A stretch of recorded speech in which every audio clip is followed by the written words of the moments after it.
Abra sua Bíblia comigo em 2 Coríntios, capítulo 8, verso 9. 2 Coríntios, capítulo 8, verso 9.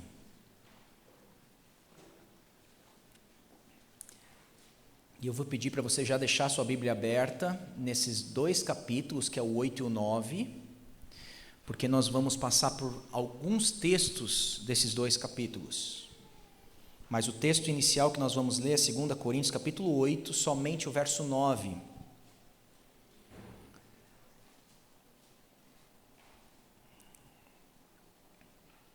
Nós estamos dando sequência à nossa série, A Igreja que Queremos Ser, e generosidade é uma dessas marcas de uma igreja que nós queremos ser.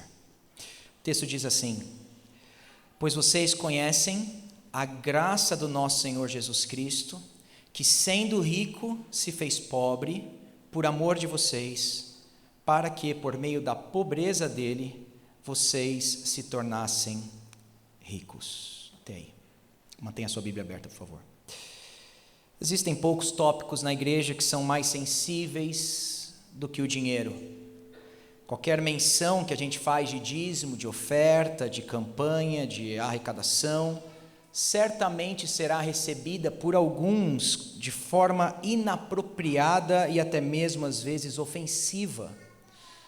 Alguns críticos normalmente acusam os líderes das igrejas a apelarem constantemente ao dinheiro e muitas das vezes, inclusive, criticam esses líderes com a má administração que eles têm referente às ofertas que eles recebem. E nós temos aqui que admitir, em primeiro lugar, que muitas dessas críticas são pertinentes.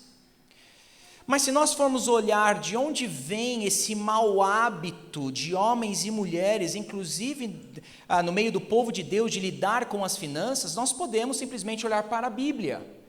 Já na Bíblia nós temos alguns exemplos de homens e mulheres que geriram as finanças de maneira inapropriada. Nós temos o exemplo de Acã, por exemplo, que pela sua cobiça ou pelo seu desejo impróprio, ele trouxe uma derrota ao povo de Israel e consequentemente para a sua família. Nós temos o exemplo daquele profeta chamado Balaão, que ele só pregaria e só profetizaria se pagasse uma alta quantia para ele. Nós vimos o juízo de Deus sobre a vida dele. Dalila, por exemplo, é um exemplo dessa mulher que trai Sansão por causa de dinheiro e causou também ali o massacre de muitos. Nós temos um rei muito famoso, o mais sábio até que Jesus Cristo viesse, que é o rei Salomão. E rei Salomão, quando você lê ali em 1 Reis capítulo 6 e indo para o capítulo 7, você vê que ele gasta 13 anos para construir o seu próprio palácio, e ele gasta somente 7 para construir o templo. E aí você começa a ver que o coração de Salomão está indo por um caminho meio estranho, até que você chega no capítulo 11 de 1 Reis e vê que ele teve 1000 mulheres. E alguns homens, alguns comentaristas vão dizer que o fato dele ter tido tantas mulheres é porque ele estava em busca de acordos comerciais com essas estrangeiras. Ele se satisfaria com muito menos. O problema não era esse. Ele estava em busca ali de acordos bilaterais com essas nações, muitas delas pagãs, e é por isso que ele buscava cada vez mais mulheres. O exemplo de Ananias e Safira, aqueles que logo na igreja primitiva, ali debaixo do ensino dos apóstolos, por causa do dinheiro se tornaram os primeiros hipócritas da igreja. E com certeza você deve se lembrar do nome de Judas, que também por causa de dinheiro traiu o nosso próprio Senhor Jesus Cristo. Esse problema que nós enfrentamos acerca do dinheiro, da má gestão, inclusive no meio do povo de Deus, ele não é novo, basta lermos as Escrituras.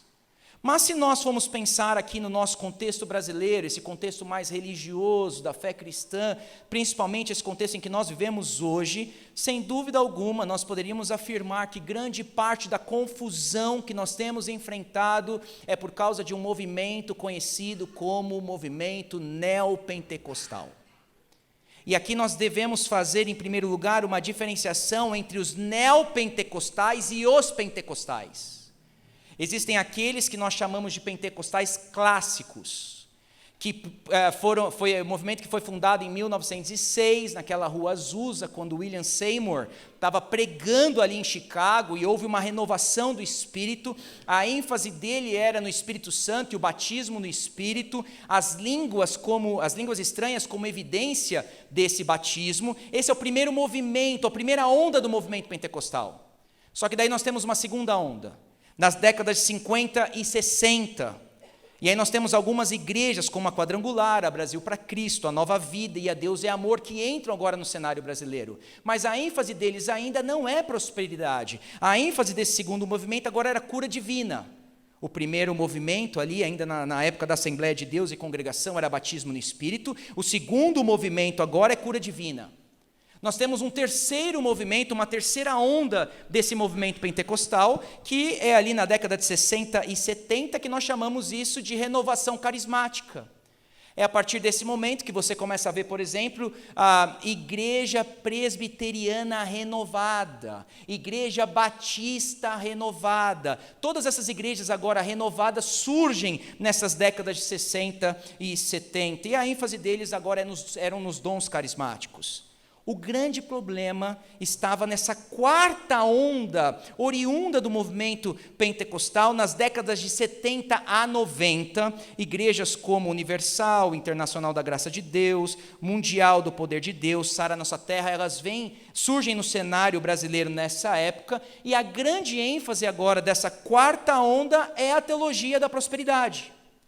Portanto, quando nós estamos falando em neopentecostais, nós estamos pensando nessa quarta onda, não são os pentecostais clássicos, mas essa quarta onda que deturparam claramente a Escritura, dizendo que se você, por exemplo, se convertesse, se você viesse ao culto, Deus certamente te abençoaria de modo instantâneo, sem trabalho e sem nada, num passe de mágica, você agora seria abençoado ricamente. Mas eu não estaria errado de afirmar que nós estamos experimentando agora um outro movimento. Um movimento não mais agora de renovação carismática, mas um movimento agora de apreço pelas Escrituras. O que nós temos visto agora nesse novo movimento, uma nova onda que está sendo até estudada, é que homens e mulheres, principalmente os jovens, se cansaram de muita coisa que eles ouviam nas suas igrejas e agora eles estão em busca de sã doutrina. Consequentemente, estão em busca da teologia reformada. E o que nós temos experimentado nas igrejas históricas e reformadas, principalmente aqueles que estão plantando igrejas reformadas, é que há um movimento desses que antes estavam nessas igrejas neopentecostais, estão migrando agora para as igrejas reformadas. E qual é o fenômeno que acontece? Se antes eles eram abusados e extorquidos nessas igrejas, agora eles vêm para essas igrejas mais históricas e reformadas e não houve aquele apelo que eles antes ouviam. E agora eles veem que eles são livres para ofertar a Deus. Só que essa liberdade às vezes acaba caindo numa prática de não contribuir nessas igrejas. E o fenômeno é o seguinte das igrejas reformadas, que numericamente os membros estão aumentando, mas o caixa da igreja não. E nós explicamos isso dessa maneira. Eles foram constantemente, por muitos anos, abusados naquele contexto. E agora não há mais abuso aqui. E quando eles chegam agora, eles lidam de maneira displicente com essa questão da oferta. Se você conversar com pastores que estão plantando igrejas, principalmente reformadas, eles vão te dizer que os números crescem, mas o caixa não. E aí está aí a razão ou o fenômeno que nós temos experimentado. Portanto, a grande dificuldade que nós temos nesse primeiro momento de falar sobre contribuição, de oferta, de generosidade, é que, em primeiro lugar, nós temos que desconstruir muita coisa para depois construir em cima uma visão bíblica sobre o tema. Mas existe uma segunda grande dificuldade quando nós estamos abordando o tema de oferta. E ela pode ser explicada na frase bem famosa, já dita, de mexeu com o meu bolso, mexeu com muitos ídolos. A dificuldade que nós temos de ouvir ou de falar sobre dinheiro é porque não mexe somente com o nosso bolso. Esse assunto mexe diretamente com o nosso coração. E a cobiça, ela tem essa capacidade de se esconder da própria vítima. Esse desejo intenso que nós temos, imoderado de buscar bens e riquezas, esse ídolo de estimação chamada cobiça, ela se esconde no nosso coração. E quando o assunto começa a vir e falar de você dar mais um pouco, de você ser generoso, esse assunto ele nos incomoda. E por que nos incomoda? Porque está falando diretamente ao nosso coração. Você já parou para pensar, por exemplo, que você normalmente não se compara com aquele que é de nível social inferior ao seu, mas somente aqueles que são de nível superior ao seu? Você está sempre se comparando com aquele irmão que ele tem mais do que você. E quando você olha para ele, ele tem um pouquinho mais, logo a insatisfação começa a bater no seu coração. E a pergunta é, por que andamos tão insatisfeitos? A resposta é cobiça. Deixa eu dar um exemplo. Você acabou de comprar um carro, um Ninho 1.0, bonitinho. Você acha que esse carro vai resolver todos os seus problemas, você vai ser plenamente satisfeito com esse bem. Na primeira semana você chega no estacionamento da igreja e encontra outro irmão que também tem um Ninho 1.0, só que o dele é turbinado. Ele tem roda de liga leve, rebaixado, luz neon dentro, aquele tapete de alumínio e um dadinho pendurado no retrovisor. Tudo que você queria. Em questão de uma semana, você vem de um pico de satisfação por uma profunda insatisfação, simplesmente porque agora você está comparando o seu bem com o bem do irmão que está do lado. Você acabou de comprar um livro novinho, um clássico na Amazon. E esse livro chega, você começa a abrir, você já recebeu aquele livro novo, que você tem até medo de abrir e jogar o plastiquinho fora, porque é tão bonito aquele momento.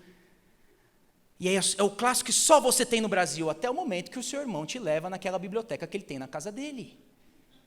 E quando você chega na biblioteca dele, você acha agora que o seu clássico não passa de um gibi da Turma da Mônica. Ou então você comprou o iPhone 20 XRYZ, só você tem, mas o seu irmão acabou de voltar dos Estados Unidos e ele trouxe o Motorola, porque você sabe que o Motorola é melhor que iPhone. Se você sabe, né? Não precisa nem fazer a propaganda aqui do Motorola para você. Mas ele trouxe o novo Motorola. E você que antes achava que você era o máximo, você estava plenamente satisfeito. Agora, pelo menos, você vai ficar um ano insatisfeito com o seu aparelho, porque o do seu irmão é melhor do que o seu. E a pergunta é, por que caímos desse pico de satisfação, a insatisfação tão rapidamente? Porque a cobiça é esse Deus maldoso. Vive mentindo para você, dizendo, compra só mais um pouquinho que você vai ser satisfeito. Mas ela nunca dá a você o que ela promete. Em questões de instantes, segundos, minutos, dias, a insatisfação aparece. Eu não estaria errado de dizer que nós precisamos prestar atenção na advertência de Jesus em Lucas capítulo 12, dizendo, cuidado, evitai todo tipo de cobiça, pois a vida do homem não consiste na grande quantidade das coisas que ele possui. Duas grandes dificuldades de tratarmos esse assunto. Primeiro, porque estamos num contexto que está muito bagunçado, e em segundo lugar, porque o nosso coração, ele tem um Deus chamado cobiça. Ainda assim, a Bíblia fala muito sobre o tema e nós precisamos pregar sobre isso. E nada melhor do que nós vermos, então, esses dois capítulos, capítulos 8 e 9 de 2 Coríntios.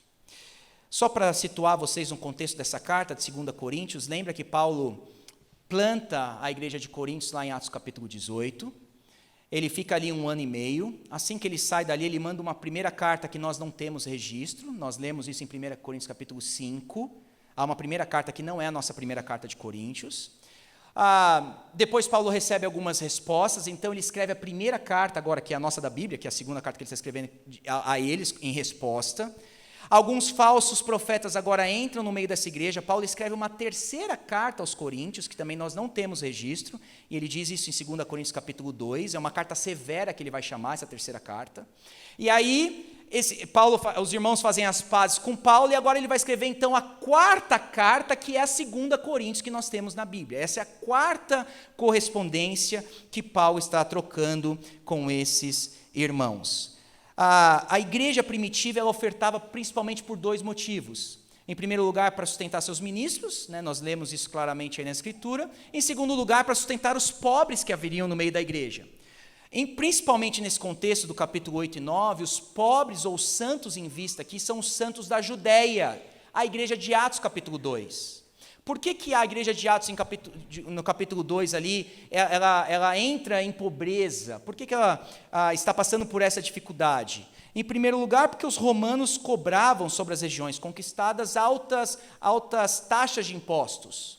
Então, esses irmãos estavam sendo ali sugados por essas taxas de Roma. Em segundo lugar, porque eles eram peregrinos. Quando você lê ali o evento em Atos 2, aquela questão do Pentecoste, você vê que tinha muitos de outras nações, e a ideia que se tem agora é que esses irmãos estão parando ali, se convertendo na pregação e ficando ali em Jerusalém. Eles não tinham para onde ir, os irmãos começam a abrir suas casas, dividir os bens, mas mesmo assim aquela igreja da Judéia estava passando por grande necessidade. O que Paulo vai fazer nesses 2 capítulos, 8 e 9? Vai apelar então à igreja de Corinto que eles também contribuam, porque, como você lembra, a igreja de Corinto, eles tinham bastante abundância. Então Paulo vai falar, olha, se vocês estão vendo seus irmãos passando necessidade, então veja os macedônios, os exemplos deles, e vocês também ofertem aos da Judéia. Esse é o contexto que nós temos. E eu quero rapidamente, nesses 2 capítulos, mencionar 10 princípios bíblicos sobre generosidade ou sobre oferta. Meu sermão hoje tem 10 pontos. Normalmente nosso sermão tem 3, leva 1 hora. Com 10 pontos, quanto tempo nós vamos aí, né? Pelo menos até o jogo do São Paulo ali com o Corinthians, às 5 horas da tarde, eu libero vocês. Primeiro ponto, primeiro princípio que nós temos, que nós aprendemos. Vamos passar rapidamente nesses 2 capítulos aí. Ofertar é um ato da graça de Deus. Ofertar é um ato da graça de Deus. Olha o verso 1 aí na sua Bíblia de 2 Coríntios capítulo 8, verso 1. Paulo vai dizer também irmãos, vê que as pazes estão refeitas aí, né? Ele chama eles de irmãos. Queremos que estejam informados a respeito da graça de Deus que foi concedida às igrejas da Macedônia. Primeira coisa, quais eram as igrejas da Macedônia? Eram 3 igrejas: Filipos, Tessalônica e Bereia. Então, quando Paulo está botando aqui o exemplo dos macedônios para esses irmãos da Caia, Corintos, né, os coríntios, ele está falando dessas 3 igrejas aqui de Filipos, Tessalônica e Bereia. Mas Paulo está dizendo a eles que essa igreja da Macedônia foi alcançada pela graça de Deus. Mas qual graça de Deus que Paulo tem em mente aqui? Olha o verso 3 aí na sua Bíblia do capítulo 8. Porque posso testemunhar que na medida de suas posses e mesmo acima delas, eles contribuíram de forma voluntária. A graça de Deus que Paulo tem em mente aqui, que esses irmãos receberam, é a graça da contribuição. Aliás, graça aparece nesses 2 capítulos 10 vezes. Segue o olho comigo aí. No verso 4 do capítulo 8, a graça de participarem dessa assistência. No verso 6, no finalzinho, completasse esta graça entre vocês. No verso 7, finalzinho aí, esperamos que também nesta graça vocês manifestem abundância. Verso 9, pois vocês conhecem a graça do nosso Senhor Jesus. Verso 16, mas graças a Deus que pôs no coração de Tito. Verso 19, no final, desempenho desta graça ministrada por nós. Versículo 8 do capítulo 9, olha aí comigo na sua Bíblia, versículo 8 do capítulo 9, Deus pode tornar abundante em vocês toda graça. Versículo 14 do capítulo 9, por causa da extraordinária graça. E ele encerra o argumento no verso 15 aí do capítulo 9, graças a Deus pelo seu dom indescritível. O ponto de Paulo é mostrar essa graça da contribuição. Portanto, contribuir é um ato da graça de Deus. Se o ato de contribuir é um ato da graça de Deus, logo, a nossa contribuição é uma concessão da parte de Deus para as nossas vidas. Na verdade, se isso é verdade, né, se é um ato da graça de Deus, você não contribui em primeiro lugar para ser abençoado, você só contribui porque você já foi abençoado, porque a graça de Deus te alcançou. Quando nós ofertamos a Deus, na verdade, Deus que está ofertando a nós. Você só está trazendo a Deus algo que Ele já fez por você. No capítulo 9 ele vai dizer que a semente vem de Deus, que o fruto da semente vem de Deus, é Deus quem motiva os nossos corações para contribuirmos, portanto nós não merecemos contribuir, esse é o ponto. Isso que nós temos no culto público, que esse elemento que nós chamamos de oferta, é um privilégio, é uma dádiva.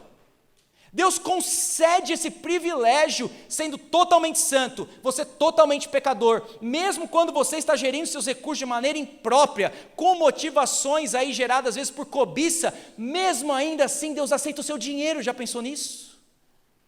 E a razão dele aceitar o seu dinheiro como aroma suave, como ele vai dizer em Filipenses, é porque é um ato da graça de Deus. Deus santifica esse momento e santifica os nossos corações, para que então a nossa oferta não seja como a oferta de Caim.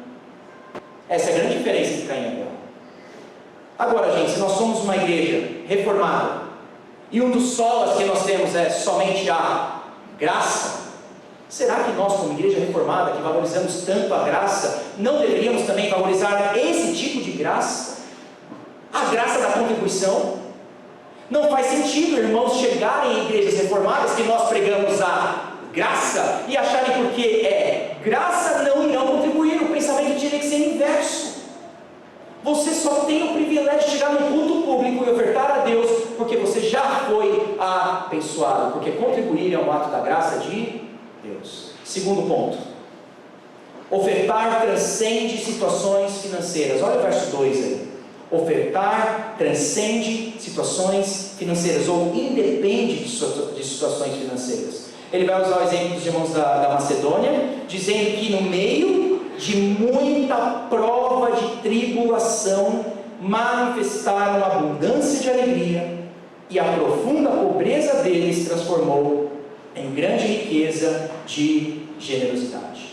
Quando você está lendo 2 Coríntios, o grande ponto de Paulo é uma carta consoladora, uma carta de sofrimento e consolação, essa 2 Coríntios. O grande ponto de Paulo, como ele diz no capítulo 4, é que a morte atua em nós, mas em vocês a vida. Paulo está falando que o tempo todo em 2 Coríntios que o nosso sofrimento produz vida. Deus usa o nosso sofrimento para produzir vida. E aqui está dizendo a mesma coisa. Há muita prova de tribulação daqueles irmãos da Macedônia, produziu vida, e através do que? Através das ofertas que eles estavam dispostos a enviar para aqueles irmãos da Judeia. Um economista, olhando esse versículo 2 aqui, vai achar isso aqui uma loucura, porque ninguém deveria ofertar em tempo de crise. O economista lê o versículo 2, ele vai achar que isso aqui é impensável, é não planejado. Mas aqui é o grande ensino que nós temos. Normalmente pessoas dizem, que ofertariam mais se elas ganhassem mais. Mas a riqueza ou a generosidade na Bíblia, muitas das vezes, não está ligada com o bem que você tem no banco ou não. Ela está ligada com o seu coração. Você pode ter poucos bens, mas ser generoso, ser rico espiritualmente, mas você pode ter muitos bens e ainda assim o seu coração não ser generoso. Paulo nos coloca esses irmãos aqui como um grande exemplo. Que sim, nós podemos ofertar mesmo quando a nossa situação financeira está apertada. E o ponto aqui é: não espere estar com todas as suas contas pagas, não espere estar bem empregado, rico, formado na faculdade, para então sim agora eu vou começar a contribuir. Isso não demonstra a graça de Deus na sua vida. Esses irmãos da Macedônia estavam sendo prensados. A palavrinha de muita tribulação é prensados, como se fosse uma uva sendo prensada. Ainda assim Paulo vai dizer, mesmo nessa tribulação, eles não tinham desculpa. Eles mesmo assim foram extremamente generosos. Portanto, ofertar independe da nossa situação econômica. E se vocês acham que eu estou forçando o ponto aqui, lembra da viúva pobre que Jesus está sentado perto do gasofilácio, vendo muitos ricos dando inúmeras quantias naquele gasofilácio, mas Jesus olha para aquela mulher pobre e diz: ela sim deu uma grande quantia, ela deu mais do que qualquer um aqui. E o ponto é esse: mesmo na nossa situação apertada, ainda assim nós podemos ser extremamente generosos, porque o ofertar transcende essas situações econômicas. Terceiro ponto: quais são as motivações que Paulo coloca, usando o exemplo dos macedônios, que nós deveríamos contribuir? Alegria, generosidade, voluntariedade e amor. No verso 2 você vê aí na sua Bíblia que no meio da prova de tribulação, eles manifestaram abundância de alegria. Gente, pensa nisso. Como é que eles tinham alegria no meio de muita prova de tribulação? E a única resposta que nós temos é a graça de Deus.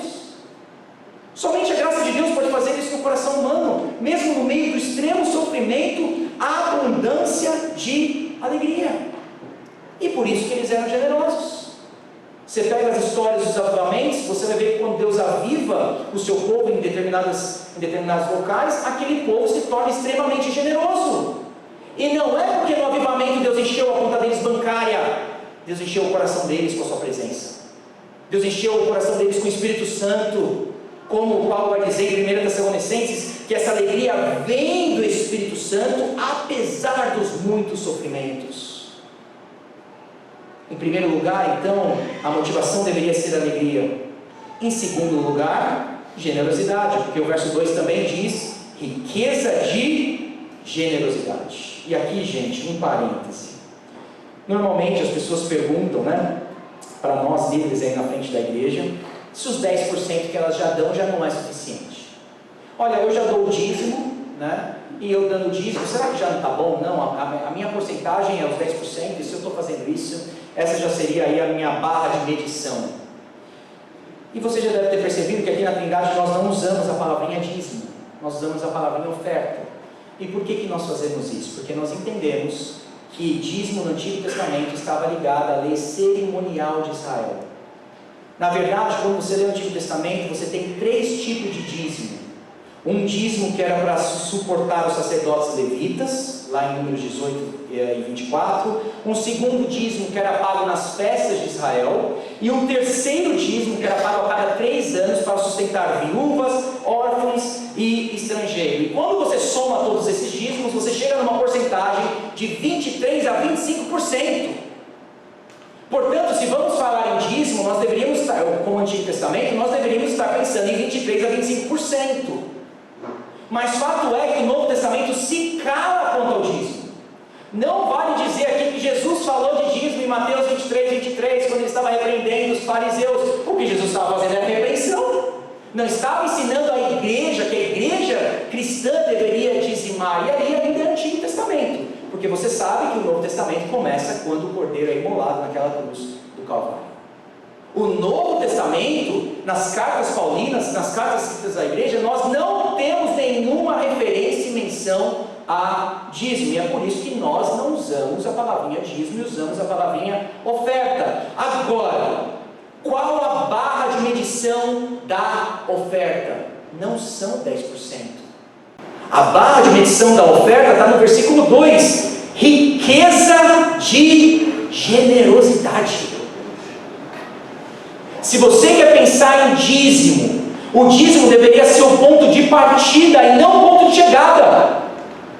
Se os crentes do Antigo Testamento davam 10%, quanto mais nós que Cristo já veio, temos toda a revelação, somos muito mais abençoados por Ele. O dízimo deveria ser a nossa barra do chão, de partida, e não o nosso limite. Riqueza de generosidade. Depois vai dizer no verso 3 que eles contribuíram de forma voluntária. Eles não foram coagidos, não foram manipulados, não foram intimidados. Paulo nem teve que pedir aos macedônios para ofertar. Eles imploraram. No verso 4 vai dizer que eles pediam com insistência: deixa a gente ofertar, Paulo, deixa a gente ofertar. Generosidade, voluntário. E também no verso 8 ele vai dizer que a oferta é uma prova do nosso amor. Alegria, generosidade, voluntariedade e amor. Quarto ponto: ofertar de modo proporcional ao que ganha. Nós temos que ofertar de modo proporcional ao que ganhamos. No verso 3 você tem essa menção. Ele vai dizer que posso testemunhar que na medida de suas posses, e mesmo acima dela eles devem. No verso 12 ele vai dizer: a oferta será aceita conforme o que a pessoa tem e não segundo o que ela não tem. A Bíblia desconhece a ideia de exploração quando o assunto é oferta. Gente, você já deve ter visto, eu também já vi, a gente vê isso até hoje, pastores dizendo aos membros ali da igreja que eles devem ofertar inclusive o valor da dívida que eles têm. Porque se eles ofertarem o valor da dívida que eles têm, Deus vai solucionar o problema deles. Deus vai te dar uma dívida em dobro. Porque você tem que ser responsável e pagar a sua dívida. Ah, mas então vai lá no banco, pega um empréstimo e traga a casa do Senhor, o dinheiro não é seu. Dê acima do limite do seu cartão de crédito, peça dinheiro emprestado, mas traga o dízimo à casa do Senhor. Que linguagem é essa? Paulo está dizendo: cada uma oferta será conforme o que a pessoa tem, e não segundo o que ela não tem. Portanto, o quarto ponto é esse: ofertar de modo proporcional ao que ganha. Quinta lição que Paulo nos dá. Chegamos à metade, hein? Esperta os cintos aí, estamos chegando lá. A oferta, gente, também pode ser sacrificial. Ela pode ser sacrificial. Ué, mas como é que é proporcional ao que eu ganho, mas ao mesmo tempo é sacrificial? Porque se você tiver pouco, e mesmo dar de acordo com o que é proporcional ao que você tem, isso é sacrificial para você. Esse é o ponto. Os macedônios estavam dando de acordo com a proporção deles, mas dar de acordo quando você está na pobreza, isso é sacrificial. Mas olha aí o verso 5, é sacrificial não só porque mexe com seus bens, porque você mesmo se dá ao Senhor. No verso 5 ele vai dizer: não somente fizeram como nós esperávamos, mas pela vontade de Deus, deram a si mesmos primeiro ao Senhor e depois a nós. A maneira que nós lidamos com o nosso dinheiro revela o nosso coração. E por que esses irmãos aqui da Macedônia poderiam ser tão generosos? Porque em primeiro lugar eles eram a própria oferta. Eles eram aquilo que Paulo vai dizer em Romanos capítulo 12, verso 1, que nós deveríamos nos oferecer como um sacrifício vivo, santo e agradável. É por isso que a oferta é sacrificial. E aqueles que já se ofertaram a Deus, o dinheiro não é mais o seu Deus. Então você pode ser generoso. E é por isso que esses irmãos aqui, eles eram extremamente generosos. A oferta pode ser sacrificial. Sexto ponto: a oferta deve acompanhar os outros dons. Oferta deve acompanhar outros dons. Olha o verso 7 comigo. Ele vai dizer que tudo vocês manifestam abundância. E aí lembra de 1 Coríntios, quando nós estávamos expondo, lá no capítulo 1, verso 5, que eles foram enriquecidos com todo tipo de dom, não é? Aqui Paulo está dizendo: em tudo vocês manifestam abundância, na fé, na palavra, no saber, em toda a dedicação e em nosso amor por vocês. Aí ele vai dizer, então, concluir: esperamos que também nessa graça vocês manifestem abundância. O ponto de Paulo é fácil aqui: se há dons no meio da igreja, o que se espera é que haja dom também da contribuição. Eu diria ainda que o dom da contribuição no meio da igreja, esse privilégio, essa graça merecida, é o que comprova os outros dons. O que vai comprovar se a fé salvífica no meio do povo é se eles são generosos. O que vai comprovar se a palavra está causando efeito nesses corações é se eles são generosos. A oferta deve acompanhar os outros dons. E eu acho que nesse ponto 6 aí, nós temos aí uma das razões para defender que a oferta deve ser um elemento no culto. Eu sei que está na moda hoje em dia das igrejas não terem mais esse momento no culto, eles acham que não precisa, não há instrução bíblica, mas a meu ver, Paulo coloca que quando a igreja se reúne e há esses diversos dons em exercício, a oferta e a contribuição também deve estar presente por esse ponto 6, e é por isso que a oferta vai estar sempre presente como elemento de culto na Trindade. Nós entendemos dessa maneira. Agora eu entro aí talvez os pontinhos mais importantes. Ponto 7. A oferta deve ser realizada com compromisso, planejamento e periodicidade. Por que eu falo isso, gente? Porque quando nós pensamos em oferta, normalmente você pensa naquele dinheirinho que está sobrando no seu bolso. Você botou um dinheirinho de manhã aí na sua calça, aí você chega aqui, você vê o pastor falando de oferta, agora irmãos vamos passar aí a cestinha, vamos recolher oferta, e a palavrinha oferta remete àquele dinheirinho que está sobrando no nosso bolso. Já chegaram a propor para a gente que nós deveríamos mudar o nosso vocabulário. Se nós aqui da Trindade mudássemos e falássemos em dízimo, aí sim o povo vai ser generoso. O que nós precisamos não é mudar o vocabulário, o que nós precisamos é entender o que a Bíblia diz sobre ofertar. Porque o vocabulário está correto. O vocabulário é oferta.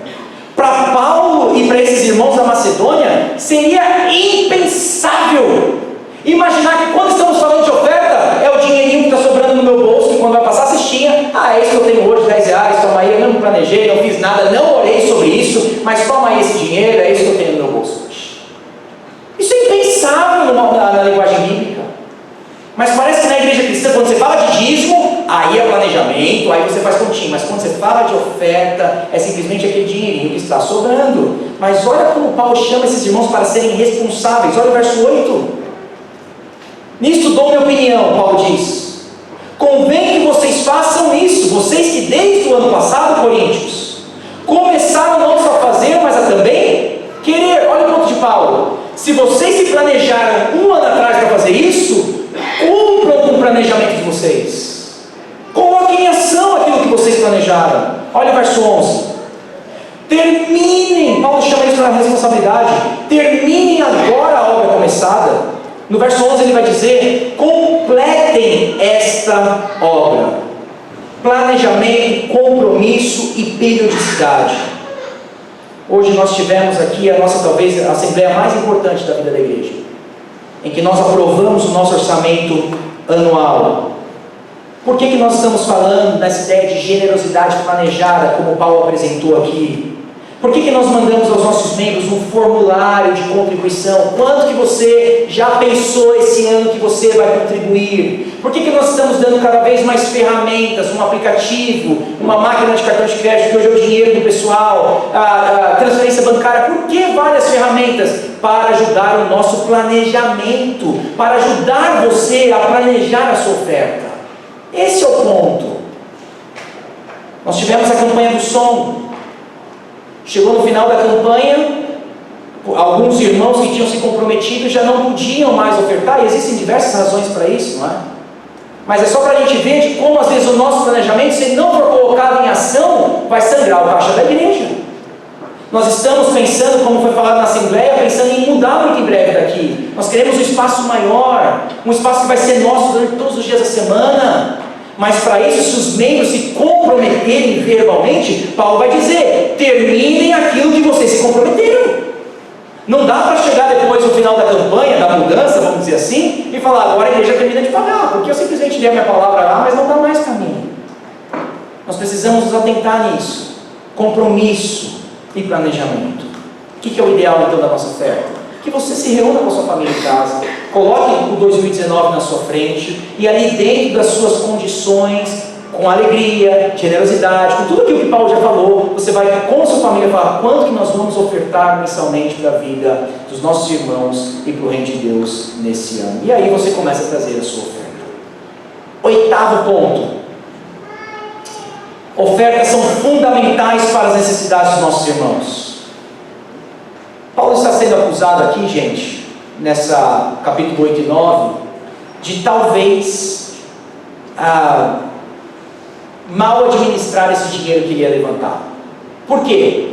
Lembra lá de 1 Coríntios capítulo 9, que ele recusou a oferta ministerial que estavam pagando ele. Ele falou: não quero. Lembra? A gente pregou sobre isso. Mas agora Paulo está levando e pedindo oferta para levar para Caio. E a impressão que se tem é o verso 13. Olha o verso 13. Paulo tem que afirmar a eles isso aí, ó. Não se trata de fazer com que os da Caia, os outros, tenham alívio. Qual seria a acusação que viria a Paulo? Paulo, na verdade, como você é judeu, você quer aliviar a barra do pessoal lá da Judéia. É porque você é judeu. E Paulo tem que se defender aqui, falando assim: não, irmãos, não é que eu quero dar alívio a eles e sobrecarregar vocês. O ponto de Paulo é o verso 14.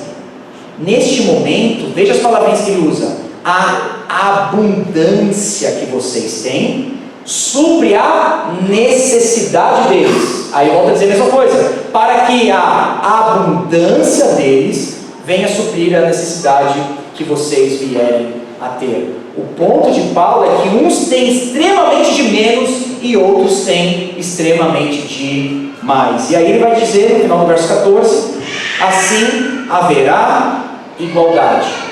E alguns vão acusar Paulo aqui, que ele defende uma visão comunista, que Paulo defende aqui uma visão marxista, mas obviamente Paulo não está fazendo isso. A igualdade na cabeça de Paulo é: nós temos alguns irmãos na comunidade passando fome, e nós temos outros irmãos que está sobrando. Será que esses irmãos não deveriam se sensibilizar e então ofertar a esses que estão passando necessidade? É isso que Paulo tem quando ele menciona igualdade. Usando o exemplo da Igreja da Trindade, vocês viram nessa manhã aqui no caixa da igreja que nós provisionamos uma porcentagem fixa para a ação social da igreja. Por quê? Porque nós entendemos que isso é prioridade. Paulo está dizendo: olha, se vocês têm abundância, a oferta é que vai suprir essa necessidade desses irmãos. Penúltimo ponto, 9. As ofertas devem ser criteriosamente administradas e sujeitas à auditoria. Gente, aqui o que Paulo faz é muito sábio. E muitas igrejas cristãs hoje em dia erram, e você tem visto cada vez mais escândalos acontecendo, porque não prestam atenção nesse 9º ponto. Devem ser criteriosamente administradas e sujeitas a auditorias.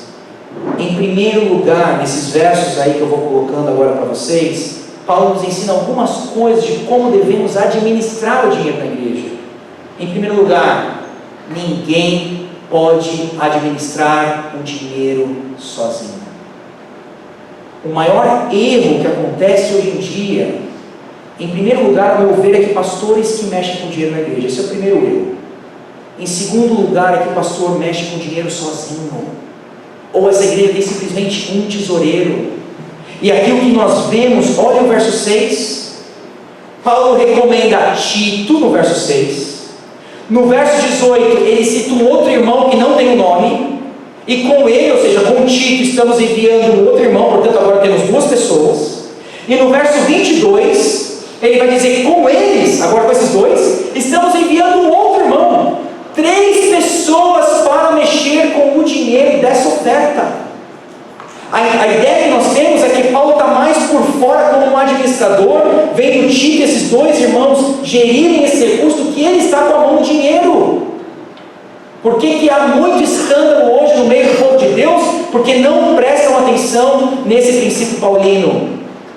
Esses homens deveriam ser provados, deveriam ter caráter já experimentado no meio da comunidade, deveriam ser eleitos pela igreja. Olha o verso 18, por exemplo, o verso 19. E não só isso no verso 19, mas ele também foi eleito pelas igrejas. Esses irmãos, portanto, foram eleitos pelas igrejas para administrar esse dinheiro.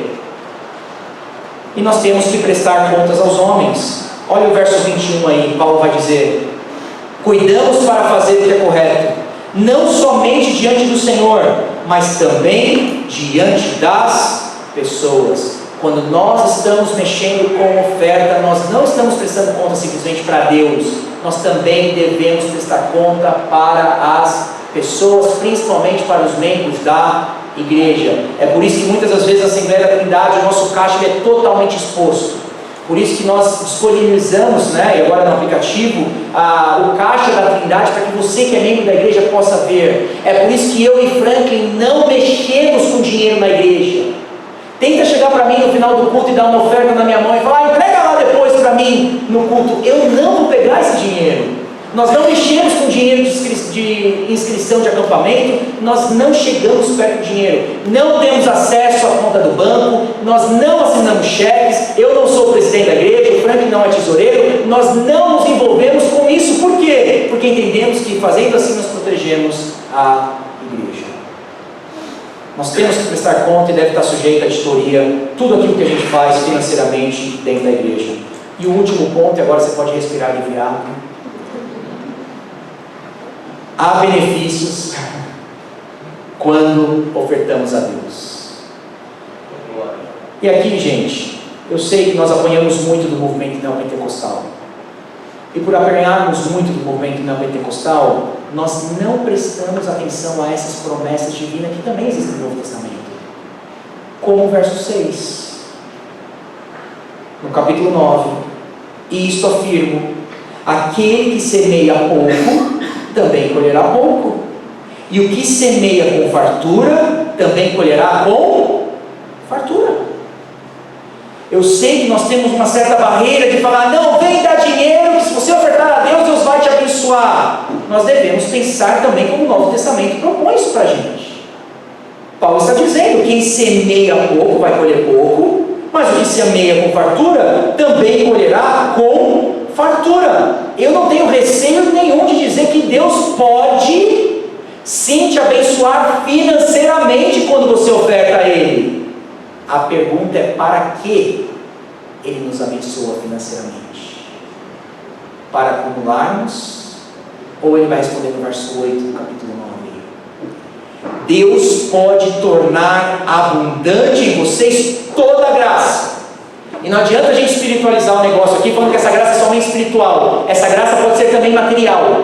Nós não sabemos, podemos atirar para os dois lados. É toda a graça, tanto material quanto espiritual. Mas por que Deus vai nos abençoar com toda a graça? Continua no versículo 8: a fim de que, tendo sempre, em tudo, ampla suficiência, vocês sejam abundantes em toda obra.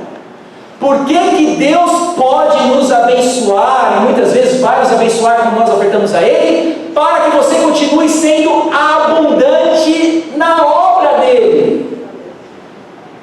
A ideia que vai contra a teologia da prosperidade é que você vai ser aquele ricaço, que vai agora desfrutar dos seus bens e vai viver na sua ganância. Mas para Paulo não. Deus vai te dar e pode te dar sim. E quando Ele te der, é para que você seja ainda mais abundante, mais generoso na obra dEle. Olha o verso 11, como isso fica mais claro. Assim, vocês serão enriquecidos em tudo. Para quê, gente? Para toda generosidade. Por que Deus pode te enriquecer? Eu digo pode, eu já explico por quê. Pode te enriquecer em tudo, para que você seja rico em generosidade. Você já prestou atenção que Deus normalmente abençoa mais financeiramente aqueles que são mais generosos? Qual que é o ponto, gente? Essas pessoas que têm as mãos estendidas para ofertar à igreja de Deus, elas têm as mãos estendidas também para receber de Deus. E Deus continua dando a elas, porque elas são instrumento de bênção no meio da comunidade, instrumento que promovem o reino de Deus. Então sim, Deus pode nos abençoar financeiramente, e nós sabemos que espiritualmente Ele faz isso todas as vezes que nós cultuamos Ele. Também temos benefícios que essas ofertas elas se transformam em ações de graça. Ele vai dizer isso nos versos 11 a 13, e também promove a unidade da igreja no verso 14, porque Paulo vai dizer que aqueles irmãos da Judéia agora estariam orando por esses gentios. E aí tem uma coisa muito bonita, os irmãos da Judéia orando pelos gentios, no verso 14, por receberem essa oferta. E como é que Paulo encerra aí no verso 15? Paulo vai dizer: graças a Deus pelo seu dom indescritível. Paulo começa no verso 1 falando da graça de Deus, e Paulo encerra no verso 15 falando da graça de Deus. Paulo não diz graça aos macedônios, Paulo não diz graça aos coríntios, Paulo não diz graça aos bens que vocês têm. Paulo entende que do início ao fim o ato de ofertar é um ato da graça de Deus. Mas ele termina dizendo que é um dom indescritível. E nós sabemos que Paulo tem mais do que finanças quando ele fala que Deus tem um dom indescritível. O que Paulo provavelmente tinha em sua mente é o versículo que eu li com vocês na abertura, e eu termino nele aí, 2 Coríntios capítulo 8, verso 9. Qual é o maior dom da parte de Deus para as nossas vidas? Pois vocês conhecem a graça do nosso Senhor Jesus Cristo, que sendo rico, se fez pobre por amor de vocês, para que, por meio da pobreza dele, vocês se tornassem ricos. Essa é a maior semente que Deus te deu. Esse é o verdadeiro dom indescritível que Deus já nos deu. Não existe bênção maior do que essa. E esse deveria ser o parâmetro, a barra de medição quando nós pensarmos em generosidade. O verso 9 do capítulo 8 deve ser chave. Quanto que eu devo ofertar? Vocês conhecem A graça do nosso Senhor Jesus Cristo. Ele era rico e se fez pobre por amor de vocês. E agora, por meio da pobreza dele, vocês se tornaram ricos. Que a partir de hoje, quando o nosso coração ficar tentado em ser mesquinho, possamos nos lembrar que Jesus é o nosso Senhor e nós não mais precisamos servir o dinheiro. Nós podemos ofertar. Que Deus os abençoe. Vamos orar?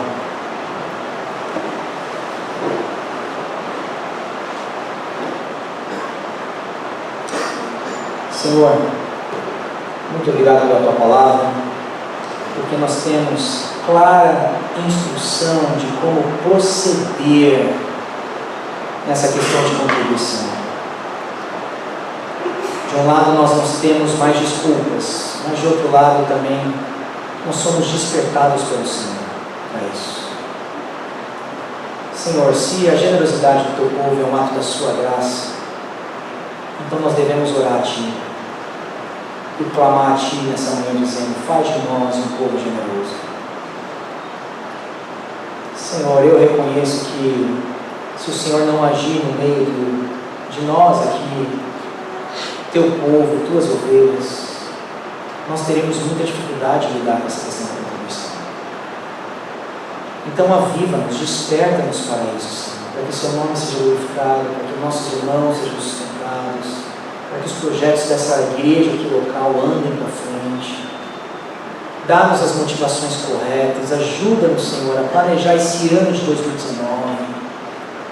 Muito obrigado pela Sua palavra. Acima de tudo, muito obrigado por Jesus Cristo, esse dom indestrutível. Muito obrigado. Que a graça desse